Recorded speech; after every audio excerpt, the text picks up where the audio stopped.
Space Exploration and the Future by Nick Hudson, Andrew Yankee, Bree Sturkin, Caleb Lutenegger, and John Stoimanoff. The history of our exploration has led to many advancements, discoveries, and benefits, ranging from drastic technological advancements, economic growth, and health benefits. As citizens, we should not just know the benefits of the space exploration, but understand the events that led to their development. There have been a lot of successes since the beginning of the space program, specifically unmanned. The beginning of the space race began with Sputnik 1, which was launched by the Soviet Union in 1957. The U.S. responded in January of 1958 by sending Explorer 1 into orbit as the first U.S. satellite. Many further satellites would go up to retrieve valuable information, even making it to the surface of Mars. In 1990, the Hubble Space Telescope escaped Earth's atmosphere on April 24th, and now is sending us valuable images of distant stars and planets. When it comes to manned flight, we have made a lot of progress in discovering the mysteries surrounding our planet. The first manned space flight in May of 1916 during the Mercury project was headed up by Alan Shepard, who flew the Freedom 7 up into space and returned to Earth safely. 9 months later, John Glenn became the first man to orbit the Earth for 4 hours and 55 minutes in 1917. Later on, in June of 1965, Ed White became the first American to step out in space for 22 minutes. This was during the Gemini 4 flight. In March of 1966, the first orbital docking to the Agena was successfully made by Neil Armstrong and David Scott of Gemini 8. The first moon landing and walk in July of 1969, which was a pivotal point in human history, paving the way for further advancement into space exploration, was successfully completed by Neil Armstrong, Edwin Buzz Aldrin, and Michael Scott of the Apollo 11. Though we have many things that we can call success in spaceflight, there are a few things that we can call a failure. The Apollo 13 mission in April of 1970 failed when an oxygen tank exploded within 321,860 kilometers of Earth. The astronauts James Lovell, Fred Hayes, and John Jack Swigert aborted the mission and spent a 4-day journey back to Earth in the crowded lunar module.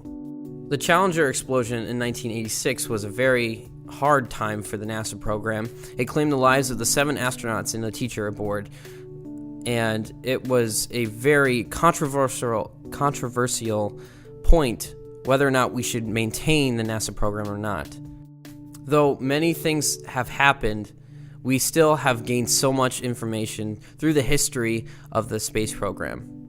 While many benefits and progress of the space launches is found in the knowledge gained from the flights, there is an entirely new page of technology and profits offered to the general public due to the space exploration. The different advancements were difficult to decipher whether it was from manned or unmanned space launches because many of them were from both. Search and rescue technology was developed in the late 20th century for the space program, but has resulted in over 30,000 lives saved globally. Filtered water bottles offer a healthier option than purified water, benefit the general public's health, and drastically reduces the amount of disposable water bottles being used. Without manned aircraft, this product would not have been developed. Wind turbines are incredibly resistant to wear and tear, thanks to the technology developed to keep them safe even on Mars. They have resulted in $7 billion being saved by mid-Atlantic Americans alone. Another unique benefit reaped from the space program would be anti-gravity treadmills. Astronauts need a way to exercise in space, so scientists developed a treadmill that applied gravity to them. They reversed the technology and developed a treadmill that would allow you to run on as little as 20% of your weight. This advancement personally impacted me because I rehabbed using one of these treadmills after a knee surgery. This spinoff is again directly due to manned aircraft. Without launching man into space, this tool would never have been developed. Altogether, multiple benefits have been reaped from the space exploration that were never initially intended, making the space program even more valuable. Moving on, we will now discuss the cost effectiveness of manned and unmanned spacecrafts. To fund a manned spacecraft, it costs NASA about $750 million. With that amount of money, you could do 2 to 3 unmanned missions. Along with a manned mission, it comes with development costs and safety modifications, some of which are hiring astronauts, the cost of food or astronaut food, health inspections, physical preparations, insurance, and equipment.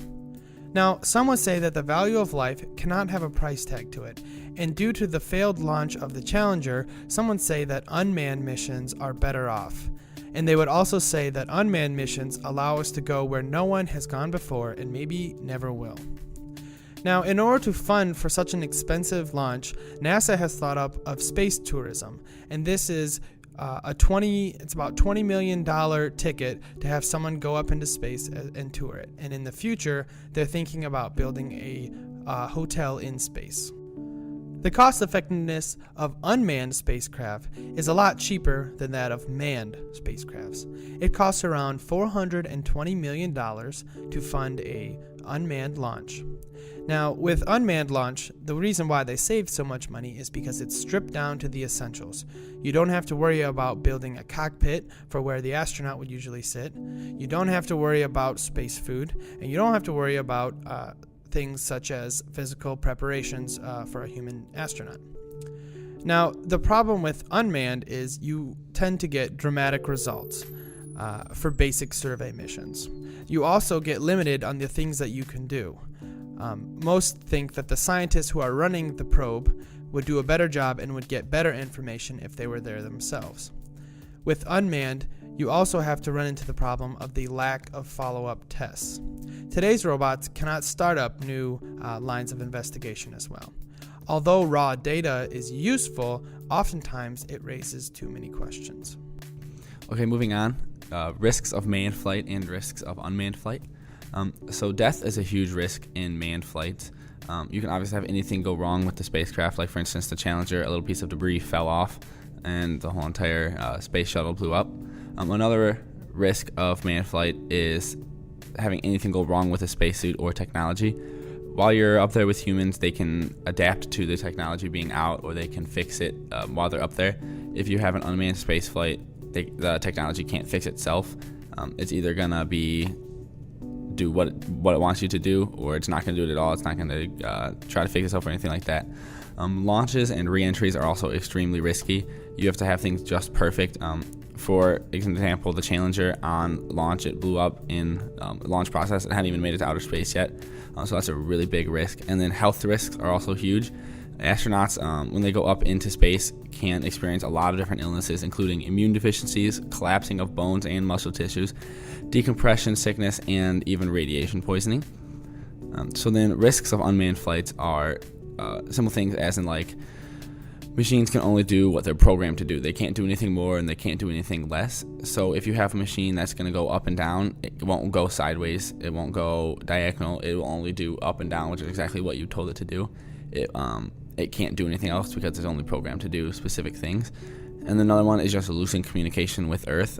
So if you have a rover that's going communicating with a satellite and the satellite turns, or it's not able to communicate for a little while, it'll lose just communication with anybody that's on Earth that's trying to direct it.